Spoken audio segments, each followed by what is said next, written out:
interpelando o cientista, e e ele falou o seguinte, ela perguntou: "Ah, eu não acredito nesse negócio. Você acredita mesmo que, os a biodiversidade, os organismos, a gente veio de uma única célula?" Ele falou: "Claro, é lógico. A senhora mesmo fez isso. Em 9 meses, a senhora conseguiu se tornar o que a senhora é." Muito Caraca. bom isso. Então isso aí é uma lapada, cara. Assim, fica muito claro, fica muito explicativo. Você tem esses processos, são coisas naturais, elas ocorrem. A gente está vendo isso o tempo todo, só que a gente não vai ver todo o processo da vida, até a complexificação, até nos organismos que a gente tem atualmente. Mas a gente consegue olhar o processo da vida se formando e partindo de uma única célula para, assim, juntando as células germinativas ali, que tem metade do material genético, ambas, né, e formando uma célula ali e culminando num ser vivo que eles acham fantástico, a máquina mais perfeita que Deus criou, né. Fala, Josimar, comentar alguma coisa? Tem o livro A Origem da Vida, também tem o documentário. E. Oi? Tá me ouvindo? Uhum. Melhorou agora, melhorou. Certo. Tem um livro, A Origem da Vida, e tem um documentário também do livro, falando sobre essa questão dessa célula. Aproveitar que tem o biólogo Henrique aqui, perguntar a ele se foi assim ou foi de outra maneira. No livro fala sobre a complexidade da primeira célula, né? E lá fica falando sobre isso, que o que é vida? Vida é multiplicação de células e tudo mais. Eles começam a questionar a probabilidade de proteínas com aminoácidos em água se juntar para criar a primeira célula. Aí ele vai, não sei se o documentário tem uma tendência religiosa, não sei, o livro também não deu para perceber. Mas enfim, falando disso, da complexidade da primeira célula. Fizeram até uma comparação bem exagerada de colocar uma ameba no início do universo observável, isso está no livro, e proteínas na água tentando se formar os blocos, tem que ser perfeito, né, para criar uma célula, e a ameba vai e volta várias vezes no universo e as proteínas não são capazes de se completar corretamente para essa célula ser criada. Então, assim, é uma pergunta para o biólogo mesmo se a vida, se houve essa primeira célula ou se a vida gerou, assim, já dentro do pressuposto que, segundo o livro, o que é vida? Células se multiplicando, né? Multiplicações de células. Aí o questionamento é, e a primeira célula, como se formou? Então, é uma pergunta pro Henrique. Cara, então, você. Olha só, hoje existe um estudo bastante avançado, que é o estudo da biopoiese. O que a gente entende? A gente entende que a unidade é o RNA. A unidade é o RNA. O DNA, ele nada mais é do que um método de conservação do RNA. Então, assim, os blocos de construção eles estariam atrelados somente ao RNA, que é uma coisa bem, bem, bem mais simples. No planeta Terra, o que você teve de seleção para a conservação do RNA, no momento, foi o DNA, que deu origem à vida. No outro planeta, pode ser uma outra coisa diferente do DNA, porém semelhante, e pode ser de uma quiralidade diferente. Inclusive, hoje existe uma preocupação muito grande sobre a perspectiva da não criação de vida quiral. Vida quiral porque você estaria colocando as bases nitrogenadas de uma outra forma, em vez de levógenas, sendo destrógenas. Isso poderia ser um problema muito grande, porque a vida, como conhecemos, não reconhece uma quiralidade diferente. E isso poderia trazer consequências gravíssimas, com alergias graves ou até mesmo a substituição da vida como conhecemos. Existe uma campanha para que não se faça estudo sobre isso.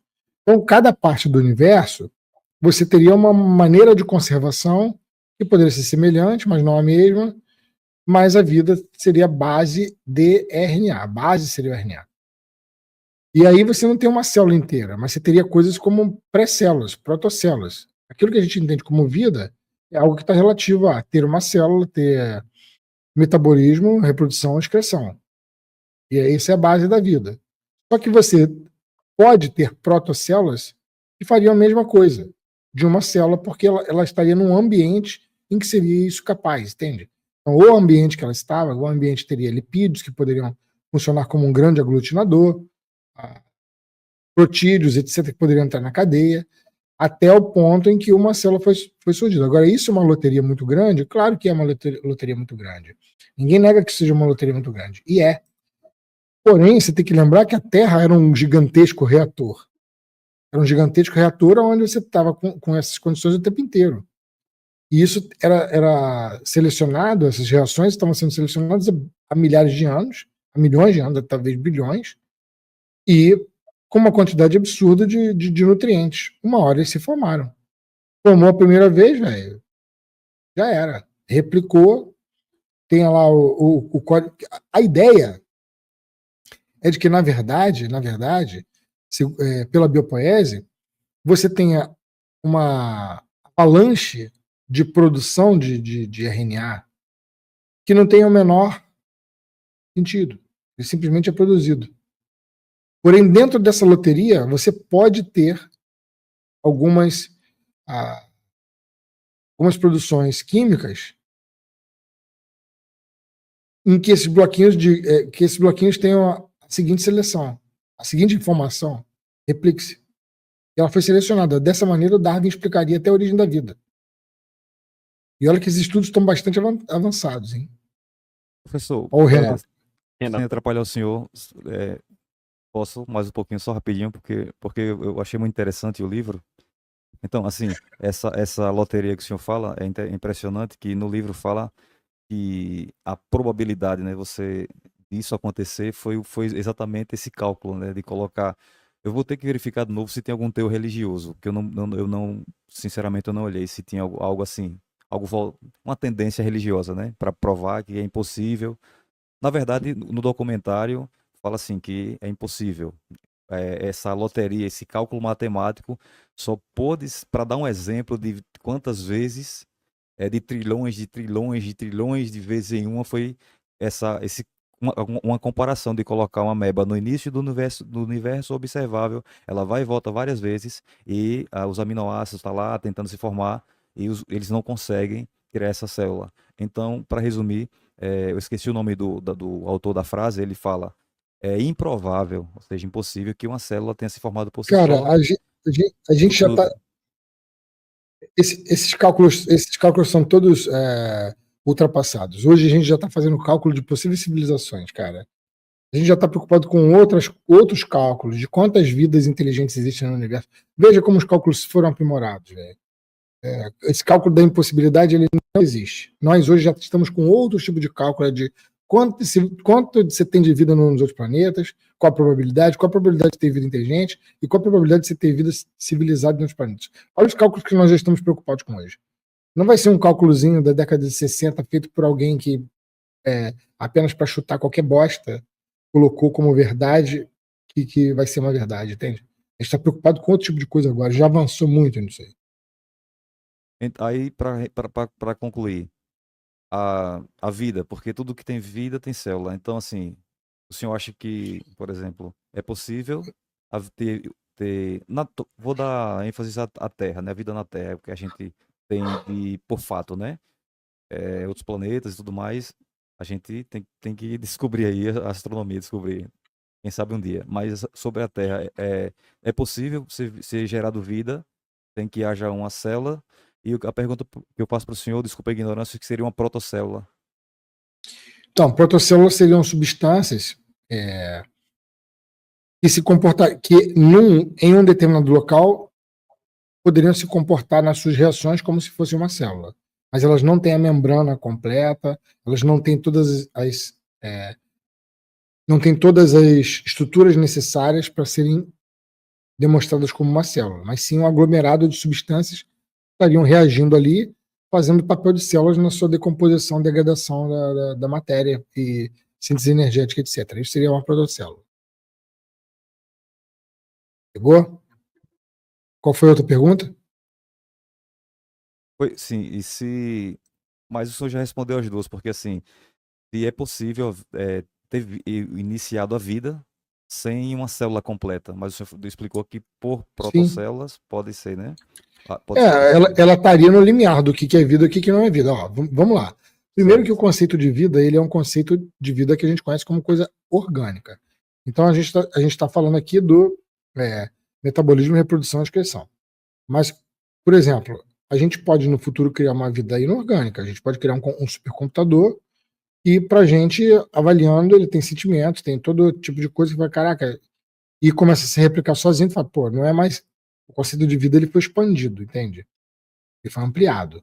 Então, a gente está falando de vida inorgânica, a gente está falando de vida orgânica. A vida orgânica ela vai estar atrelada a elementos químicos orgânicos, junção de moléculas orgânicas.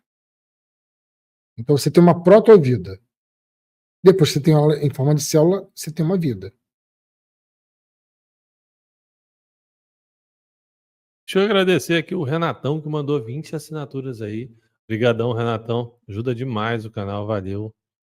Tamo junto, mano. E tem aqui, ó, alguns artigos e eles trazem essas perspectivas aqui, ó. Um contexto hidrotermal sedimentar para a origem da vida. Aí você tem aqui falando sobre condições básicas, né?